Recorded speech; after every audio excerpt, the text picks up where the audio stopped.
The White House push to reindustrialize the United States is putting a spotlight on an ongoing problem for automakers, a major shortage of mechanics.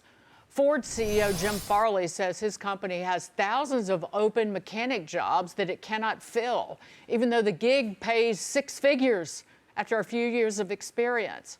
But the starting pay is closer to fast food wages than $100,000. And despite a gradual shift to the trades over four-year degrees, car companies just can't seem to find enough mechanics. They should hire them right out of high school and train them themselves. Absolutely. Or they're going to have to pay more. I mean, if that's kind of how the economy works, or supply and demand. If you can't get them at 58,000, you have to pay 68. So be it. But yeah, I mean, the idea that there are open jobs in this country that we can fill, where people can make a decent living doing them with a lot of upside. I mean, that's a pretty good problem to have, I think. It's a big problem with vintage cars. There's nobody around to work on vintage automobiles. Those guys make a lot of money. Now, I'm not talking about like, a seven-figure, like real collectible, but I'm talking about, say, a mid-'80s, like pretty cheap Mercedes-Benz or something like that. You can't find anybody to work on it. I mean, this is kind of a well-documented problem. That could be your AI app. No, you need parts, buddy. And it actually, AI, these models are only as good as what they're trained on. And it's all here and not digitized, a lot of it. I have an idea. You could pay them more, but I wonder why we don't have more people that are willing to become mechanics. And I'm thinking to myself, we've talked a lot about trade schools. We did that report where a high school kid was talking about how he wasn't going to college and how he was going straight into a trade. And so he not only was not going to spend the money on college, but he was going to start making money, so the opportunity cost balance there. And he was going to start making money right away. What if in high school you gave people the opportunity, as they're studying their regular curriculum, to side study their trade, so that by the time they were done, they not only got their diploma, but they knew they weren't going to college, and all of a sudden they were trained in mechanics? What if we revamped the system that way? I think we used to have, was it shop class? Well, that's like shop class, but this would be more structured, more formal, and more in depth, I think. But it would give people the chance to kind of do it and have the skill and be, boom, ready to go. I like it. My dad is a small business owner of a bus company, and his sort of claim to fame is he pays this mechanic's the highest paid employee at the company, including himself, the business owner, because you need the mechanics, and they demand high wages because there are very few of them. And so it is basic supply and demand. So it is good to be a mechanic in that business. It's hard to find. And then when you get a job, you get to command a pretty good signing on bonus. So good for them. And we need them. Also, because I know we've been at CES and Liz Clayman's been out there this week. There was another cool story this week about Cat released their Cat AI, where if you're on a tractor now, and let's say you're out harvesting, I don't know, wheat or corn or whatnot, and your tractor breaks down, they've released this Cat AI assistant where you can now, instead of calling a mechanic, you can say, like, help me troubleshoot, help me how to fix this.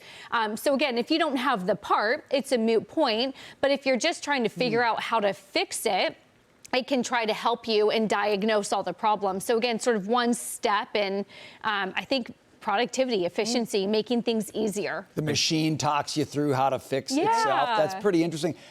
Here's a thing, though. I do think that one of the problems with getting people in the door, there's a couple of them, but one of them is young guys do not get praised for going into this work.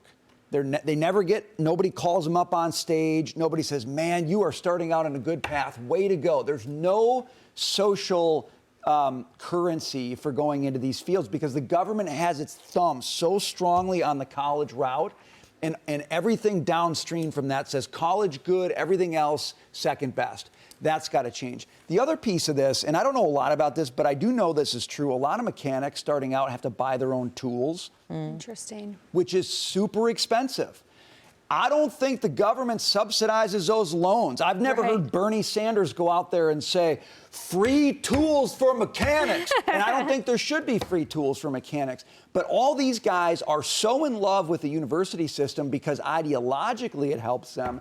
And they ignore folks who are going out and starting a business. So I'm not saying subsidize tools, but I am saying the people who say they're fighting for the working man never really think about the guy who goes to work out of high school and is the working man. And I would just say they're the same people that lied to you about the food pyramid, so maybe they're lying to you about college too. There are a lot. There actually are a number of states with very strong programs at the high school level that certify graduating students, that train them and certify them in automotive service excellence. And each of the manufacturers has their own certification requirements. Does it cost money to enroll? Well, it's like Texas, Pennsylvania, Ohio, North Carolina, and Florida have particularly strong programs.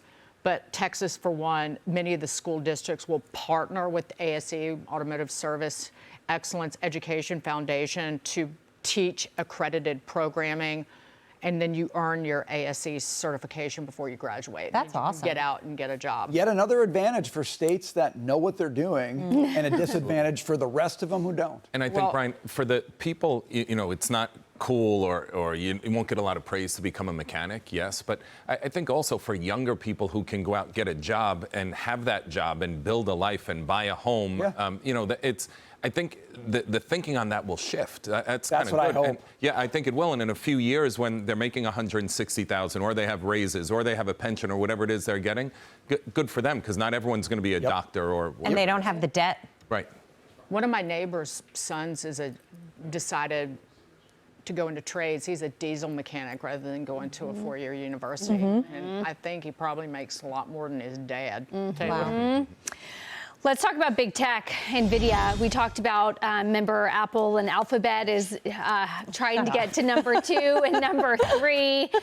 Nvidia, Jackie's stock pick. Down. That's really red. It's a volatile stock and it's having a bad day. Everyone calm down. We're only on day 2 here. Day 2. Oh, I'm up 7.5%, but I fly high and then I fly low. So I'm not going to count my chickens before they're hatched. Still quickly, Nvidia today reports that China does plan to approve some imports of those H200 chips. Jackie, that is good news for you. It will be for select commercial uses, obviously not military uses. But companies like Alibaba and ByteDance reportedly have already expressed interest in those H200s. Again, if China and the U.S. can agree on this. I know, sounds like a big question mark to me. Since we started, Papa John's is down more than Nvidia, percentage-wise. Just getting started. Wait, can we see those again? No, we don't need to show that.